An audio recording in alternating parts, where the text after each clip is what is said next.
India इस time पे ना क्रिटिकल क्राइसिस फेस कर रहा है और आपकी ना इसमें बहुत ज़्यादा हेल्प की ज़रूरत है। देखो फ्यूचर जो है ना वो एक कोमोडिटी पे बहुत ज़्यादा डिपेंड करता है, वो है कॉपर। एआई हो या डेटा सेंटर्स हो या ईवी व्हीकल्स हो, हर किसी चीज़ में कॉपर लगता है। तमिलनाडु में ना एक इंडस्ट्री थी, स्टेरलाइट करके उसका नाम था। इंडिया की 40% कॉपर वही प्रोड्यूस करता था और उसकी वजह से इंडिया जो है वो बाहर से कॉपर लेता नहीं था, उल्टा बाहर जो है नेट एक्सपोर्टर था। लेकिन 2018 में कुछ अचानक से प्रोटेस्ट होने शुरू हो गए उस साइट पे। वो प्रोटेस्ट इतने लंबे टाइम तक चले कि जितने लंबे टाइम तक उस कॉपर प्लांट को डेड करने के लिए या फिर वो चल ना पाए, उतने टाइम तक के लिए प्रोटेस्ट चलने चाहिए। कुछ टाइम बाद वो जो कॉपर का प्लांट है वो बंद हो गया। इंडिया ओवरनाइट नेट एक्सपोर्टर से नेट इंपोर्टर बन गया क्योंकि हमारा 40% जो कॉपर प्रोडक्शन है वो खत्म हो गया। अब जब होम मिनिस्ट्री ने इन चीजों की जो जांच पड़ताल शुरू करी तो पता चला कि वहां पे जो प्रोटेस्ट हुए थे वो ऐसा नहीं था कि लोकल्स ने क्राउड फंडिंग करी हो, वो एक्चुअली मोस्टली स्पॉन्सर करा जा रहा था एनजीओ द्वारा। जैसे एक one of the major NGO था द अदर मीडिया करके। बाद में फिर जब इस पे इंटेलिजेंस ब्यूरो इसमें इन्वॉल्व हुआ तो पता चला कि उस अदर मीडिया का कोई पर्टिकुलर खुद का इंटरेस्ट नहीं होता है। उनको जहां से फनल हो रहा है पैसा, वहां से वो डिपेंडेंसी आती है कि तुम्हें कहां जाना है। फंड हो रहा था कोडेड नाम की एक ऑर्गेनाइजेशन से, क्रिश्चियन डोनर ग्रुप है, फुल फॉर्म है इसकी Catholic organisation for relief and development. अब ये जो ऑर्गेनाइजेशन है ये नेदरलैंड बेस्ड है, लेकिन जो इंटेलिजेंस ने खबर इकट्ठी करी और वेदांता के जो सीनियर काउंसिल थे उन्होंने हाई कोर्ट के आगे जो डेटा प्रोड्यूस करा उसमें यह था कि पैसा जो है वो चाइनीज कॉर्पोरेट सिंडिकेट्स की तरफ से आया है। तो सेंस नहीं बन रहा कि ऑर्गेनाइजेशन नेदरलैंड की है, पैसा वहां से आया है, पर सेंस एक्चुअली बाद में बना जब इंडिया का खुद का कॉपर प्रोडक्शन खत्म हो गया, कम हो गया, तो इंडिया ने $2 बिलियन का कॉपर खरीदा। और खरीदा कहां से? चाइना से।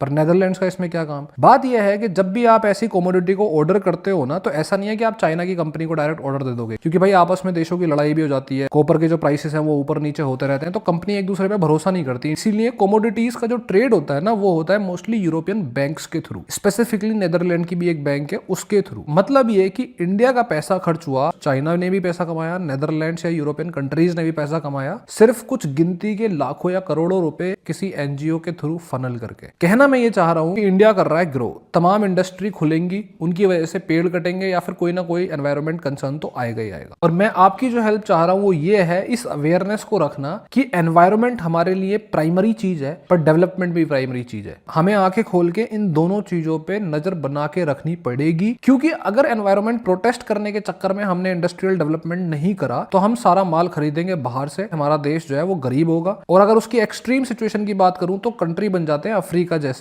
जहां जब पैसा नहीं होता, गरीबी होती है ना, तो फिर यही यूरोपियन कंट्रीज या फिर वेस्टर्न कंट्रीज आते हैं, एक लीडर बिठाते हैं जो डिक्टेटर बनता है और फिर वो लठ तोड़ता है और माइनिंग फिर भी होती है, और वो माइनिंग का पैसा जो है या माइनिंग का माल जो है वो यूरोपियन कंट्रीज और वेस्टर्न कंट्रीज बढ़िया करके कमाते हैं।